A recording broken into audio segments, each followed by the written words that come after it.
저의 그 아들아이가 대학을 입학하고 또 그리고 군에 입대하고 그래서 이제 부모 품을 떠나 있기 때문에 지금은 같이 할 수 있는 그런 기회는 없는데 중고등학교 다닐 때 또는 초등학교 다닐 때 남자아이라고 얘만 데리고 산을 몇 번 올랐던 적이 있습니다.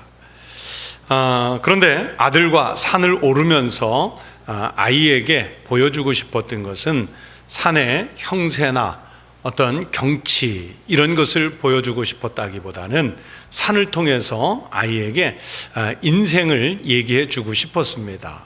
비록 지금은 다 이해하고 받아들일 수 없을지라도 작은 것 하나라도 가르치고 싶은 마음에 산을 데리고 올랐던 적들이 여러 번 있습니다. 제가 산에 오를 때마다 아이에게 가르쳐주는 몇 가지 이야기가 있습니다.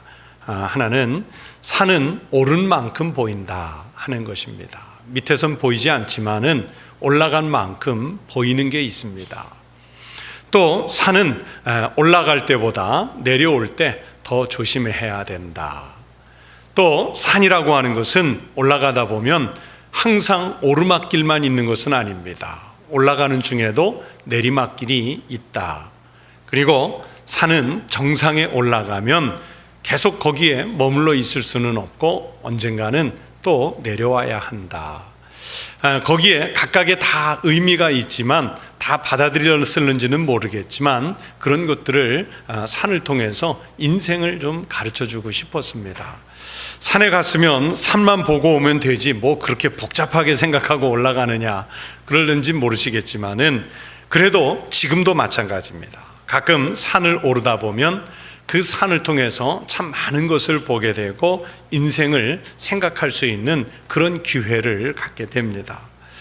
그러나 많은 사람들이 산행을 하면서 산을 보기보다는 그냥 무조건 빨리 올라가서 정상에 도착해서 거기에서 인증샷 찍고 또 빨리 내려오는 그 코스에 만족을 하는 경우가 많습니다. 그래서 산을 힘들게 갔다 온 분들에게 가서 무엇을 보고 오셨습니까? 그러고 물으면 그냥 올라가는데 정신을 다 빼앗겨서 뭐 별로 본 게 없습니다. 너무 힘들어서 땅만 보다가 왔습니다. 그렇게 대답하는 분들을 많이 볼 수가 있습니다. 그러니까 정말 중요한 것을 못 보고 오는 거지요. 여러분 신앙생활도 마찬가지인 것 같아요. 우리가 신앙생활을 하면서 신앙의 본질적인 문제보다는 주변의 상황에 더 많은 관심을 기울일 때가 있습니다. 믿음 생활을 오래 하면서 마음에 갖는 염려는 혹시라도 신앙을 통해서 예수 그리스도가 아닌 다른 것을 보려고 하는 때는 없었는가 하는 것입니다. 예수 그리스도를 신앙하는 일을 통해서 부귀영화를 기대하고 주님 때문에 내 육신적인 삶에 뭔가 조금 더 덕을 보려고 하는 그런 시도는 없었는지 늘 돌아보려는 그런 마음을 가지고 믿음 생활을 점검해 보고 있습니다. 우리가 교회 나올 때도 마찬가지예요. 우리는 교회 출석하면서 교회를 통해서 하나님을 만나고 예수 그리스도를 뵙기보다는 우리의 안위와 위로만을 찾으려고 할 때가 얼마나 많은지 모릅니다. 교회를 통해서 자기 만족을 얻으려는 모습으로 아무개 교회에 그냥 교적의 이름을 올린 교인 될 때가 많습니다. 사랑하는 성도 여러분, 여러분에게도 묻습니다. 여러분은 무엇을 보려고 우리 청북교회에 나오셨습니까?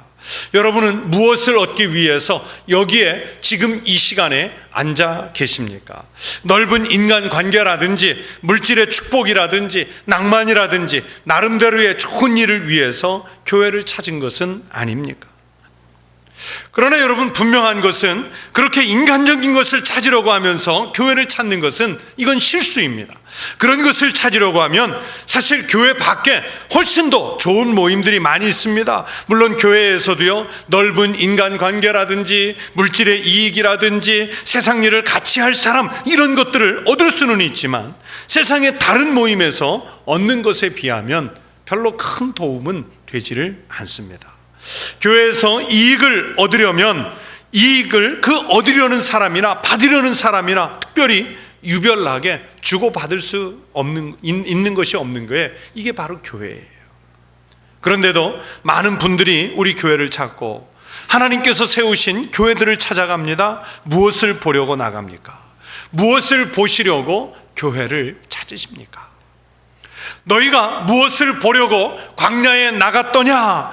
여러분, 이 질문은 예수님께서 세례 요한을 보기 위해서 광야에 나간 그 군중들을 향해서 던지신 질문입니다. 이 질문은 오늘 교회에 출석한 우리 그리스도인들에게, 소위 교인들에게 주님께서 다시 던지는 질문입니다. 너희가 무엇을 보려고 교회에 나갔더냐?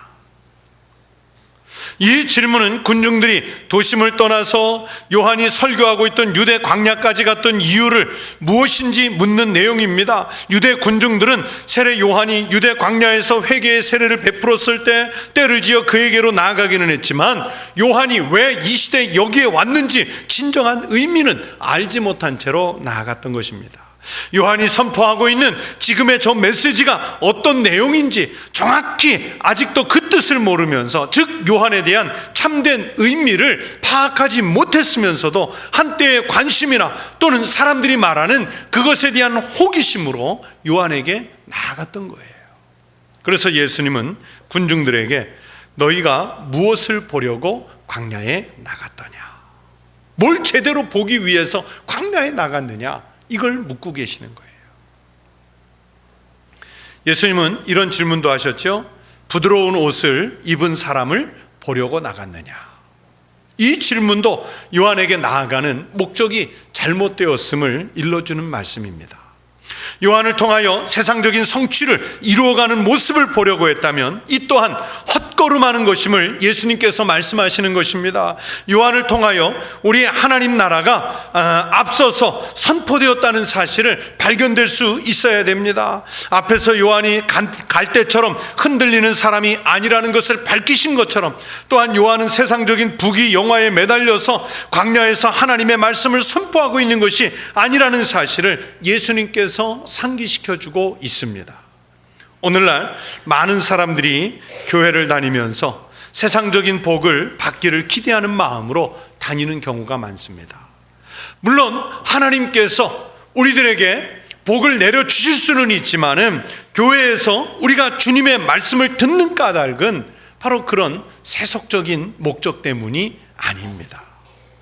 예수님은 또 말씀하십니다. 그러면 선지자를 보기 위함이었더냐. 지금까지 군중들은 세례 요한을 보러 나간 목적이 갈대처럼 시류에 흔들리는 목회자를 보러 간 것이냐 하는 질문에 아니라고 대답을 했고요, 부드러운 옷을 입은 사람을 만나러 간 것이냐 하는 질문에 아니라고 대답했을 것입니다. 그래서 예수님께서 질문마다 그 앞에 그러면이라는 말을 했어요. 그러면서 마지막에 묻는 게, 그러면 선지자를 보러 나간 것이냐 하는 질문을 했는데, 이 질문에 이 군중들은 그렇습니다라고 대답을 했습니다. 군중들은 세례 요한에게서 선지자의 기운을 느꼈고 선지자로서의 신뢰를 가졌던 것입니다. 여러분, 이스라엘 백성들은요, 말라기 시대 때부터 무려 400년 동안이나 선지자가 없는 암울한 시대를 보냈습니다. 여러분, 이 시대를, 선지자가 없던 이 400년의 기간을 신학에서는 신구약 중간기라고 하고요, 또 이스라엘 역사에서는 가장 암울한 시대의 때라고 해서 이스라엘 역사의 암흑기라고 이름을 붙였습니다. 그래서 이스라엘 백성들은 지치고 상한 자신들을 위해서 메시아의 소식을 다시 전해줄 선지자를 기다리며 살고 있었습니다. 바로 그때 400년 만에 나타난 이가 바로 세례 요한이었어요. 세례 요한이 광야에 거하면서 권력과 부에 아부하지 않고 또 생명을 잃을지도 모르는 그런 상황에서 하나님의 준엄한 메시지를 두려움 없이 전하는 것이 이스라엘 백성들에게는 시원한 청량제 같았을 것입니다. 세상의 시류에 영합하지 않고 백성들이 하고 싶은 말을 대신해서 속 시원하게 해주는 것으로, 또 백성들이 듣고 싶은 그 말을 그들의 가슴 속에 던져 넣어주는 것으로도 이스라엘 백성들에게는 힘이 되는 계기가 되었습니다. 우리도 그렇잖아요. 내가 하고 싶은 소리를, 내가 듣고 싶은 소리를 누군가가 좀 대신해서 말해주면 그 가슴에 좀 시원한 느낌이 있습니다. 요즘에야 언론의 자유가 있어서 안 그렇지만은 저희들이 대학을 다니던 1980년대 초에는 우리가 역사 속에서 군사 독재 시대라고 그랬잖아요. 학생들이나 지성인들이 마음에 품은 것을 다 말할 수 없는 그런 시대에 우리가 살고 있었습니다. 하고 싶은 말이 많은데 하지 못하면서 끙끙 앓고 있는데, 그래도 누군가가 대신해서 말을 해주면 얼마나 시원했는지요. 이른 아침에 학교 정문을 들어서는데 학교 게시판에 대자보에 누군가가 우리들이 하고 싶은 이야기를 대변해서 거기에 써놓으면 그것을 읽으면서 가슴 시원하게 느꼈던 그런 시대가 분명히 있었습니다. 로마에 억눌리고 헤롯 왕가에 억눌려서 숨도 제대로 못 쉬던 이스라엘 백성들에게 세례 요한의 등장은 그토록 오랜 세월을 고대하던 선지자의 등장이었습니다. 사회의 병적인 요소들을 질타하고 왕을 향하여 시원하게 욕을 해대는 광야에선 그 세례 요한의 모습은 바로 백성들이 기다리던 선지자의 모습이었습니다. 그래서 이스라엘 백성들은 광야로 나가서 세례 요한의 설교도 듣고 세례도 받으며 그분을 하나님이 보내신 것으로 인정을 하였습니다. 실제로 헤롯을 비롯한 권력층에서는 세례 요한을 제거해 버리고 싶었지만은 모든 백성들이 그를 하나님의 선지자로 인정하고 있었기 때문에 그를 죽였다가는 밀란이 일어날까 봐 두려워서 죽이지 못했다는 것이 성경에 기록되어 있습니다. 예수님께서도요, 바로 백성들의 그런 마음을 인정하셔서 세례 요한을 선지자로 보는 일에 대하여 옳다고 대답해 주셨습니다. 그리고는 새로운 평가를 더하시잖아요. 그 평가란 세례 요한이 선지자보다 더 나은 자라는 것입니다. 이것은 군중들이 생각하는 세례 요한보다 한 걸음 더, 한 차원 더 높은 곳으로 나아간 거예요. 그러면 예수님은 왜 세례 요한을 선지자보다 더 나은 자라는 평가를 하셨는지 우리는 알 수 있어야 됩니다. 지금까지의 구약에 등장하는 많은 선지자들은 예수 그리스도의 오심, 즉 메시아가 오실 것을 대망하면서 예언 활동을 펼쳤었습니다. 이것이 바로 선지자들의 메시지의 중심이었습니다. 사람들은 선지자를 통하여 근접해가는 메시아의 강림 소식을 듣는 것을 당연하게 여겼습니다. 그러나 세례 요한은 달랐습니다. 지금까지의 선지자들이 일반적인 용어로 메시아를 서술했다면 세례 요한은 이제 이 땅에 오신 메시아 그리스도를 직접 만나서 눈으로 확인하고 이분이 바로 메시아다, 그리스도다 하는 것을 선언한 선지자였기 때문입니다. 예수님을 향하여 나는 그의 신발끈을 풀기도 감당하지 못하겠노라 겸손하게 표현을 했고요, 예수님을 오시리, 또 세상 죄를 지고 가는 하나님의 어린 양, 자신이 목격한 바를 그렇게 선포하였습니다. 그러므로 세례 요한은 예언된 메시아를 직접 본 자이므로 선지자 중에서 큰 자라는 것입니다. 지금까지 여자가 낳은 자 중에 가장 큰 자라는 극찬의 말씀도 해주시잖아요. 사람들이 광야에 나가서 듣기 원하는 소식 중에 가장 가치 있는 소식인 메시아의 소식을 직접 보고 확인해서 선언한 것이 세례 요한을 큰 자로, 여자가 낳은 자 중에 가장 큰 자로 인정받게 했던 것입니다. 군중들은 바로 이 소식을 듣기 위해서 광야로 나갔습니다. 그러면서 예수님은 세례 요한과는 다르게 또 한 번 파격적인 선언을 오늘 말씀에서 하세요. 예수님은 세례 요한을 말씀하시면서 끝으로 천국에 이른 자가 오히려 세례 요한보다 큰 자라는 메시지를 전하십니다. 아무리 작은 자일지라도 천국에서는 그 작은 자가 오히려 세례 요한보다 크다는 거예요. 즉 세례 요한이 예수를 오실 자로 선언하는 선지자의 역할이었다면, 여러분, 믿음으로 예수를 주님으로 영접한 사람은 천국을 소유하게 되고 그 사람은 오히려 천국에서 세례 요한보다 큰 자라는 거예요. 요한이 예수님보다 앞서 와서 오실 메시아를 선포한 것이 위대한 사역이었지만, 다른 한편으로는 여러분, 이 세례 요한은 메시아의 나라의 문지방에 서 있는 그런 정도의 사람이라는 평가입니다. 왜 그렇습니까? 세례 요한은 자기가 죽고 난 다음에 일어나는 예수님의 십자가의 사건, 그리고 예수 그리스도의 부활하신 사건, 그 부활하신 예수님이 승천하시는 것, 그리고 주님이 승천하신 다음에 우리에게 강림해 주시는 그 놀라운 성령의 역사, 이런 것들을 경험하지를 못했잖아요. 그걸 모르는 거예요. 그래서 세례 요한이 보지 못하고 그가 이해하지 못했던 사건들을 실제로 목격한 제자들이나 그 이후에 믿음을 영접한 신앙인들이 예수님에 대해서 오히려 더 정확하게 이해하고 그 믿음을 가졌으므로 천국에서는 세례 요한보다 큰 자라는 겁니다.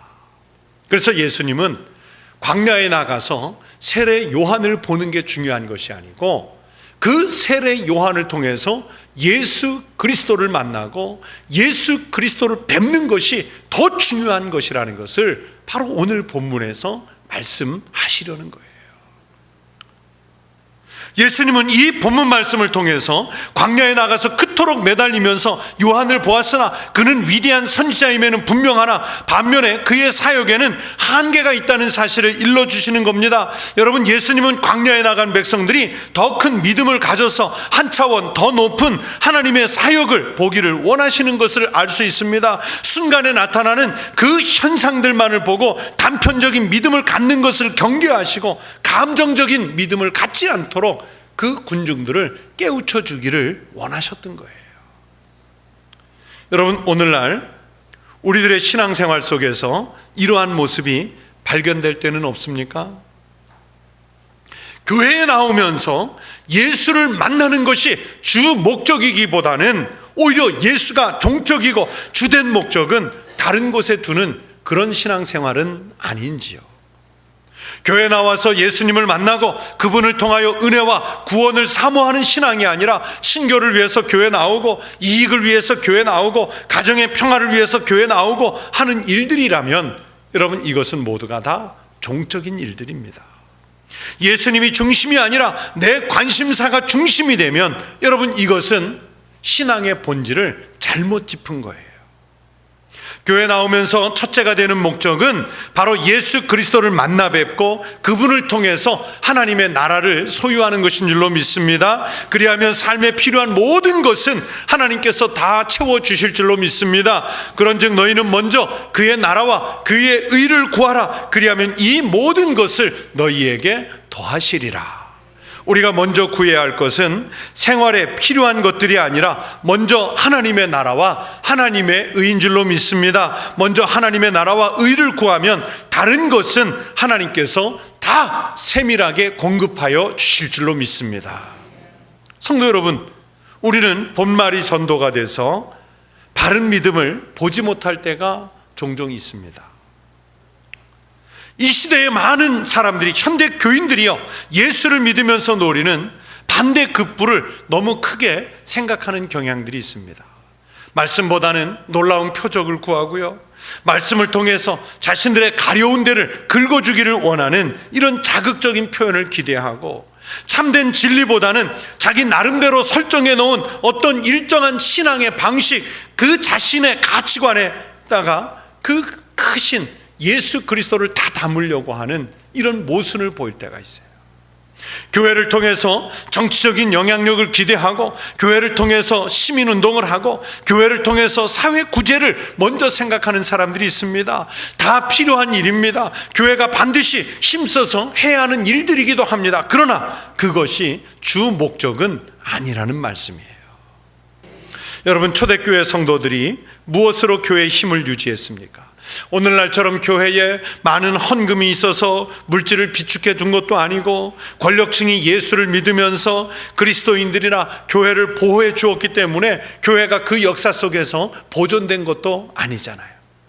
초대교회 성도들은 돈도 없고 줄도 없고 무식하고 천박한 사람들의 모임이었습니다. 그들에게는 오로지 십자가를 지신 죄인과 같았던 예수라는 분과 그의 성령을 통한 믿음의 힘밖에는 가지고 있는 것이 없었습니다. 그러나 그들은 단순한 그것만 가지고도 세상을 정복하고도 남는 믿음의 힘이 있었습니다. 초대교회 성도들은요, 다른 것을 보았습니다. 엄청난 박해와 시련과 시험과 위기 속에서 그들은 세상 것 보지 않고 오직 예수 그리스도만 보았던 것입니다. 광야와 같은 세상에서 정말 무엇을 보아야 하는지 제대로 알았던 사람들입니다. 광야와 같은 세상에서 초대교회 성도들은 오직 예수님만을 보았기 때문에 역사 속에서 가장 인생의 성공적인 삶을 산 사람들로 기록될 수 있었던 것입니다.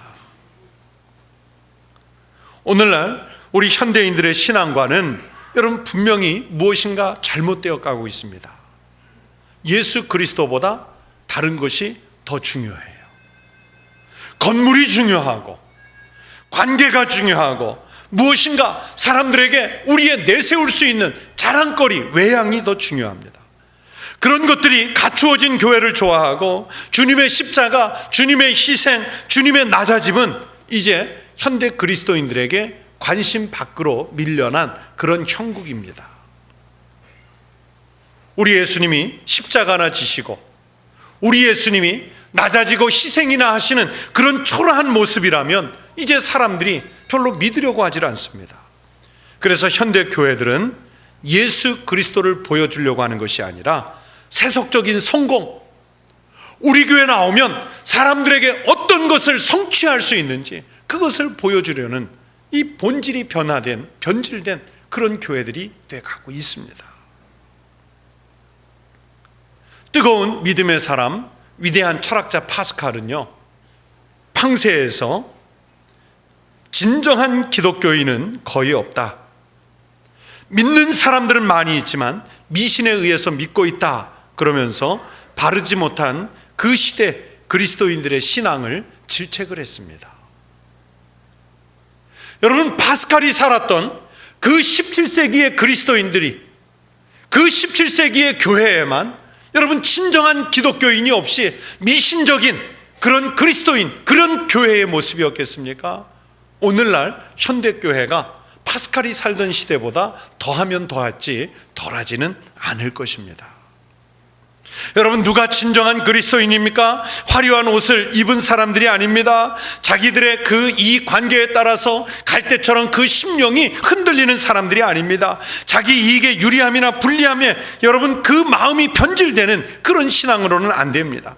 예수 그리스도에게 속하여서 예수 그리스도의 뜻을 준행하는 이가 진정한 그리스도인인 줄로 믿습니다. 우리 청북교회와 성도들은 분명하게 예수님만을 보는 교회와 성도들이 되시기를 원합니다. 우리는 세례 요한보다도 크고 분명한 믿음을 소유하시기를 원합니다. 우리들이 열심히 교회 출석해서 무슨 부귀영화를 보겠습니까? 우리가 무슨 세상적인 힘들을 얻겠습니까? 여러분, 교회는 어떤 이들의 사상적인 움직임을 위한 도구도, 출세를 위한 디딤돌도 아닙니다. 시민운동이나 정치적 세력을 확장하기 위한 장소도 아닙니다. 교회는요, 오직 예수 그리스도를 만나는 장소여야 할 줄로 믿습니다. 온전한 믿음이 고백되는 성소여야 할 줄로 믿습니다. 오직 하나님께만 영광을 돌리는 거룩한 장소여야 할 줄로 믿습니다. 교회에서 다른 것을 보려고 한다면 여러분 그 신앙은 실패할 수밖에 없습니다. 성도 여러분, 우리가 광야와 같은 세상에서 살아가고 있지만 이 험난한 세파에 부딪히면서 살다가 정말 구원자이신 우리 주님, 예수님을 보기 위해, 예수님을 만나기 위해 이곳 청북교회로 발걸음을 향하는 성도들이 되시기를 축원합니다. 그러면 주님께서 이곳에서 만나주시고 우리의 죄를 용서해 주시고 영원한 생명을 복의 선물로 주시는 큰 교회가 될 줄로 믿습니다. 우리 청북교회가 예수님을 만나는 구원의 터, 만민이 하나님 앞에 나와서 오직 주 예수 그리스도를 만나기 위해서 기도하는, 만민이 기도하는 집이 되시기를 축원합니다.